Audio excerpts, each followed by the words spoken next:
New York and on the new Hot 97 app. Ebro in the morning on Hot 97. We saw this story on the A train. 20 teenagers, boys and girls, beat up on a panhandler, asking for money. You know, teenagers do mischief no matter where they're from. We all did it. We all did crazy stuff. But depending on what your community around you, whether it's the men, whether it's the women, holding you accountable for your behavior as it takes place and checking that ass. You know, I know we live in a time, you know, you're not supposed to put your hands on kids, but I debate that for certain teenagers. That's just how I am, man. And that's what I was raised under. You think you tough? You out here bullying somebody asking for money, you think you tough? We'll see how tough you really think you are. And I know hidden in this behavior of these kids on this A train is really a cry for attention. Of course. A desire to be a part of a collective group of individuals doing something. I know it sounds crazy, but that pack mentality is that. That gang behavior is that. The desire to be a part of a unit that's moving together and there's and feel bigger.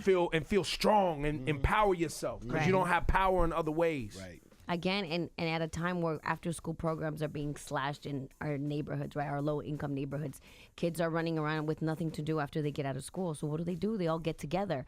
And that's how they end up, you know, doing drugs, getting crazy, doing things like they did on the subway. Hot 97, hello. Come on, are they spoke about these badass kids? Because I got one of them.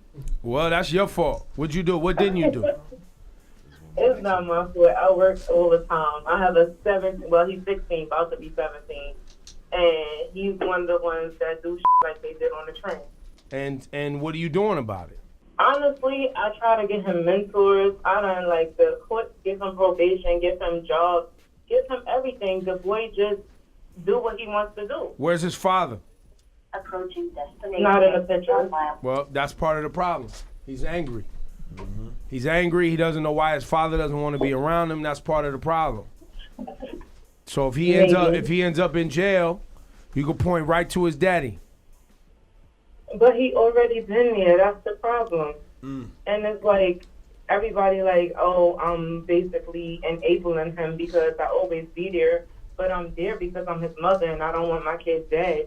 But at the same time, I'm not going to let him sit in nobody's prison. If I can get him out, I'm going to get him out. You might have to let him sit for a while. You might have to do the tough one. That tough love. Like, look, the next time you get in trouble, I'm not coming to get you. I did say that because. But did you still go get him? I went and got him that time. But the next time he got in trouble, it wasn't to where they said bail or anything. They let him go. And then, like, I actually asked the judge, can he put him in something, like a boot camp or something? And they basically dubbed me like I was nobody, like sent him home because, like, I guess they want him in the jail for a long time. Of course they want him in the jail. That's cheap, free labor. That's what they do to bad kids and anybody that can't pay attention or sit still in class or has behavioral problems or emotional issues or something. They capitalize on them. They get them in these jails and they get cheap labor on them. Of course they want them in jail. And plus they want you back in the courtroom because they get money off you. Every time you got to log in there, the bail system, you got to pay the court clerk, you got to pay this one, you got to pay that one. That's money for them. It's a whole revenue stream for the city and the state. So yeah, they playing you. And because of your circumstances, you probably, what time you get home from work? Sometimes I don't get off until 9 or 10 because I work from 4 in the morning. So sometimes I'm not home at all on 5 days out the week. So and then your son, you know, he's a teenager. His dad's not there either, so he wilding because he feel like A, don't nobody care, nobody's here. B, if I get in trouble, they gonna come get me anyway. And what am I trying to do? Get a job so I could be like my mom and work all day and not be at home? You know what I'm saying? That's what unfortunately these kids see. And we can't really blame them. You know what I'm saying? But, you know, like I was just saying on the radio, sometimes we gotta whip that ass. And the ass whooping your son, unfortunately your son is headed for is the one where he's sitting in jail for a long time. Where does she say his father is? She says he's not in the picture. Just not at all. No brothers, no uncles, anything? He got a 20-year-old brother, but he tries to fight him. His brother's 20. How's his 20-year-old brother act? My oldest boy is on honor rolls in college. He's awesome. So that's another layer. He doesn't feel like he's living up to his older brother's standards. He doesn't know if he can live up to it. He's afraid to compete, so he's acting out. So instead of trying to be the good kid like his older brother, he wants to go the other route and try to get attention that way. He's trying to get attention. And like I just sent him with my cousin because she's home all the time. She's not working on anything. So Wait, let him I'm gonna get your information. Yo, if there's any calls me for money. No, if there's anybody listening right now could give this mother some help, some advice. You know, I'm not a professional, but I do know if sometimes sending kids away to different programs, getting them out of the city, you know, you're gonna have to reinforce to your son that you love him, you love him, you love him, you love him, you love him, and you will not stand for him getting locked up and getting in trouble anymore. And to do that, you're gonna have to send him away, and he's gonna be mad at first. But, you know, you might have to put him in some sort of camp where he gets out of the environment that he's in. Mm-hmm. You know what I'm saying? And show him a different life and show him a different thing. And he needs more attention. You know? What's your name? Lisa. Lisa? Yes. Hang on. We're going to try to see if we can link you with somebody. We're going to take your info. Hang on, all right? Let's go to Warren in Brooklyn. Warren, hey, how you doing, brother? All right, yourself. Good. So the lady just called and she said, you know, she's got a 17-year-old boy. He's already been locked up once. He's been in trouble, but her older boy is doing pretty good. And we kind of tried to unpack maybe what this young teenage boy is feeling and why he's in trouble, et cetera, et cetera. Father not around. She's working all day. He probably wants some attention. It's all that. What's your mentorship program that you're running? I run a mentorship program called the Almighty 2. It started out as a basketball league. It's based out of Bed-Stuy, Brooklyn. Basically, what the program does is we try to get our youth engaged in the things that they're interested in, and you know, try to push entrepreneurship. So we pair you, like if you're into fashion, we pair you with. Got it. Okay. Or designers or something like that. All right, dope. I'm gonna give you this lady's info. I don't know if she said where she was from. Did we ask her? I don't. But I'm gonna get you her info. We also suggested that maybe she needs to send her 17-year-old away to a new environment. That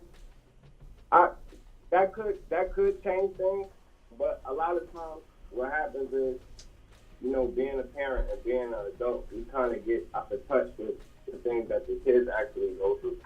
And, you know, as kids, we're kind of little adults with kid emotions. Right. So sometimes it's a matter of just tapping into, you know, what's going on or what the kid might be going through. Right. And that helps her. She said her boy be getting in trouble like these kids on the train that beat up the man that was asking for money, wilding on the trains. And, you know, a lot of these kids is, you know, they wild. They just want to be mischievous. Things get out of hand. Pack mentality. Running around with their friends. Next thing you know, it escalates and something stupid like this happens. But that's the type of thing that lands you in jail. You're right, but I definitely would love to connect with her and try to assist any way I can. All right, I appreciate your time, Warren. Take Warren's info. Eric from Queens, you're a teacher.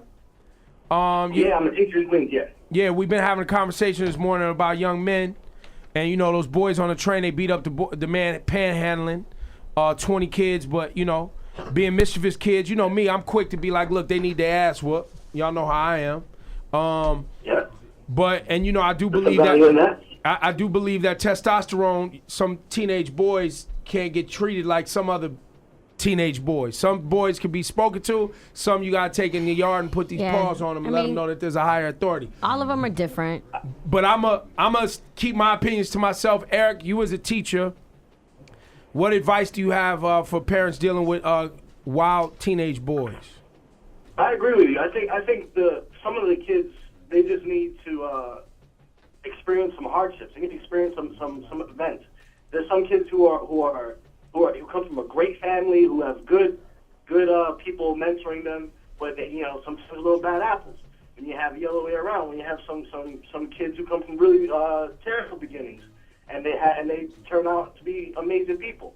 I think that the key is when they have some life events that change who they are, who change what kind of person they become.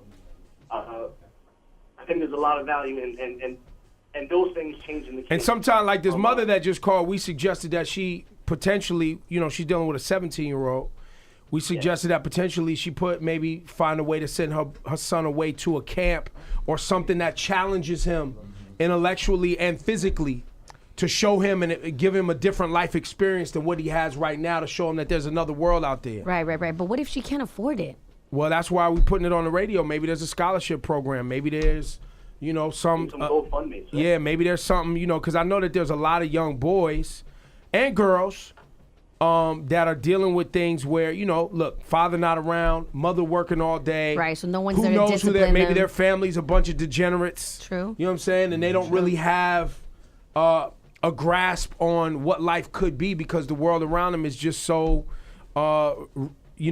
riddled with trash. Yeah. So and they get they don't have that experience of like what. All right, I hear the top of the game in my neighborhood is that I got to be the top of this gang, or I get the top of this. They see what's attainable in their neighborhood. They don't see what's attainable in life. In general. Right. What else is out there? What else is out there? Thanks for your time, Eric. Yeah, thank you. Yo, if you're dealing with a young boy, or you have some advice for dealing with a young teenage boy or even a teenage girl, because girls are going through a whole other set of challenges in their teenage years. I mean, Ebro, there was girls involved in the subway attack too. Yeah. It happens with young women also, getting into fights after school because they have nothing to do. The parents are working, they're home or out in the streets just now, hanging Laura, out. you're super active in after-school programs. That's like one of your big passions, Yeah. right? Finding organizations that you can help get kids busy, or keep kids' minds busy, or keep Right. them active. A lot of those programs fill up pretty fast, though, right? Yes. But there is a responsibility on the parents to make sure kids get signed up. So the parents have to be pretty much really involved to know when the deadlines are coming, when to sign up their kids, because a lot of the times the kids they don't care. So they don't care to be on top of their stuff. But if the parent is working, like, this woman who called 4 a.m. to 9 p.m., they're not going to always be on top of everything that's going on at the school, because it's not like schools send, like notes home or send emails about these they things. do the email. Look, even in my world where I'm working all day, if it wasn't for like the family that we have around the community to remind me to put this over here, to do that over there, or we got to be at this thing, or we have the whole family calendar. We got to do this on this day, it's hard to keep track of all of this stuff. Yeah, and you're lucky to have support. You have a unit. Imagine a single mother who has doesn't have a unit. Has no support. I know there's a thing, Job Corps or something like that. You familiar with it? I've heard of it. Yeah. Where, my brother went to Job Corps, where they send you away. It's not quite boot camp, but you learn a trade. Yeah. You have to learn something out here. If you're not going to go to school, you got to learn something. So they'll teach you like masonry or like carpentry or something that you can... a trade that you can make some money on later on. You can provide a living for yourself, because what they don't understand at 17 is it's going to get rough, dog. And you're going to have real bills, and you may get somebody pregnant, and you're going to have to be a provider. And the prison ain't going to help you.